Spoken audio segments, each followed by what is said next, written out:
안녕하십니까. 목표대퇴연구소의 김지양입니다. 오늘은 넘버즈 252호입니다. 오늘은 정신건강 문제를 다루려고 합니다. 요즘에 우리 주변에서 보면 스트레스를 받는다 혹은 우울하다 이런 이야기들이 많이 있죠.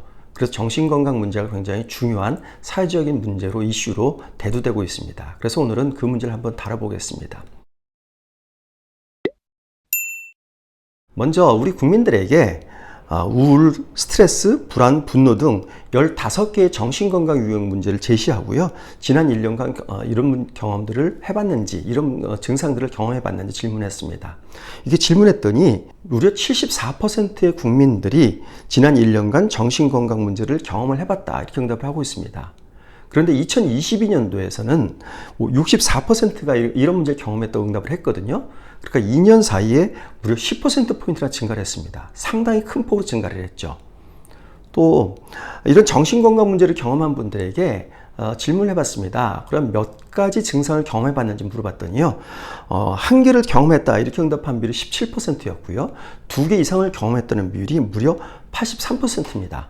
그 가운데서도 5개 이상의 증상을 경험했다는 비율은 46%나 됩니다.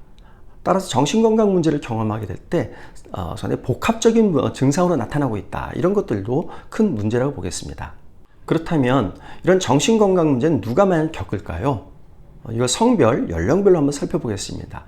남성 가운데서 이런 심각한 스트레스를 경험했다 이렇게 응답한 비율이 43%인데 여성은 50%로 7%포인트 증가했습니다. 여성들이 훨씬 더 많은 정신건강 문제를 안고 있다고 보겠습니다. 연령별로 보면 20대와 30대가 각각 54%, 56%로 다른 연령대에 비해서 상당히 높게 나타나고 있습니다. 이렇게 보면 20, 30대가 정신건강 문제를 특히 심각한 스트레스 많이 받고 있는데 왜 이들이 이런 문제를 겪을까 생각을 해볼 수 있겠습니다. 아마도 20, 30대는 취업을 앞두고 있는 연령대이고 그리고 직장에 취직해서도 직장 초년병이기 때문에 직장에 적응하는 문제 그리고 앞으로 가정을 꾸려서 미래를 준비해야 되는 이런 문제들 때문에 상당히 스트레스를 많이 받는 것이 아닌가 이렇게 생각해 볼 수 있겠습니다. 이런 정신건강 문제의 원인은 무엇일까요? 스트레스를 받는 경우에 어떤 문제 때문에 스트레스 받는지 한번 질문을 해봤습니다. 첫 번째로 응답한 것이 경제 문제였습니다. 51%의 국민들이 경제 문제 때문에 스트레스를 받고 있다 이렇게 응답을 하고 있고요. 두 번째가 직업이었고 세 번째가 신체 건강이었습니다. 우리가 여기서 주목할 것은 첫 번째와 세 번째인 겁니다. 저희 넘버즈 248호에서는 돈에 대한 인식을 다뤘는데요. 이 결과에 보면 2011년도에 미국의 퓨 리서치가 전 세계 10여 개의 국가의 국민들에게 당신의 삶을 의미 있게 만드는 것이 무엇이냐라는 질문을 한 바 있습니다. 248호에 보면 이 내용이 나오는데 여기에 보면 다른 나라와 달리 우리나라에서는 1위로 응답한 것, 1등으로 응답한 것이 돈이었고요. 2위로 응답한 것이 건강이었습니다. 그러니까 우리나라 국민들은 다른 무엇보다 돈과 건강이 자신의 삶을 의미 있게 만든다는 거죠. 이런 관점에서 보면 오늘 제가 말씀드린 것처럼 스트레스 받는 영역의 1위가 경제 문제고 3위가 신체 건강이었는데 이건 그만큼 돈과 건강을 우리 국민들이 굉장히 중요시하는 데 비해서 현재 그에 대해서 만족하지 못하고 있다. 그렇기 때문에 스트레스 받고 있다. 이렇게 추론할 수도 있겠습니다. 이 문제를 다른 측면에서 살펴보겠습니다. 스트레스 받는 거를 가구 월 소득으로 한번 살펴봤습니다. 이 결과를 보면 월 200만 원 미만 받는 가구에 있는 가구원들이 스트레스를 받는다 이렇게 응답한 비율이 56%였고요. 500만 원 이상은 42%였습니다. 그러니까 소득이 낮을수록 스트레스를 많이 받고 있는 거죠. 방금 앞에서 말씀드린 대로 경제 문제, 바로 이 부분이 스트레스의 주 원인으로 작용하고 있다 이렇게 볼 수 있겠습니다. 정신건강 문제를 겪고 있는 분들은 상담이나 치료를 받아야 됩니다. 마치 우리가 몸이 아프면 육체가 질병이 들면 병원 가서 치료를 받는 것처럼 정신건강도 이런 치료와 상담을 필요로 하는 건데요.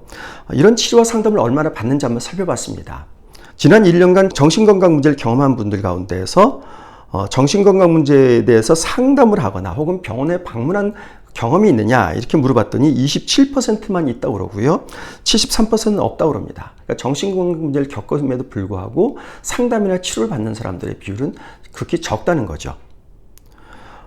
그런데 이 정신건강 문제 때문에 치료를 받는 분들, 이분들에게 정신건강 문제의 증상을 겪은 다음에 얼마 있다가 치료를 받기 시작했느냐라는 질문을 했는데요.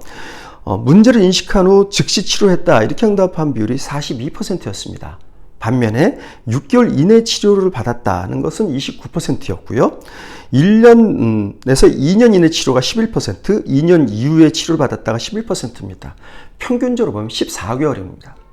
우리가 몸이 아프면 즉시 병원에 가거나 2, 3일 후에 병원 가고 뭐 이렇게 바로바로 병원에 갔는데 정신건강 문제를 겪었을 때 치료를 받는 비율은 평균적으로 1년이 넘는다는 기간을 보면 그만큼 정신건강 문제에 대해서 우리가 둔감하거나 이것을 심각하게 생각하지 않거나 이런 인식을 갖고 있다 이렇게 볼 수 있겠습니다.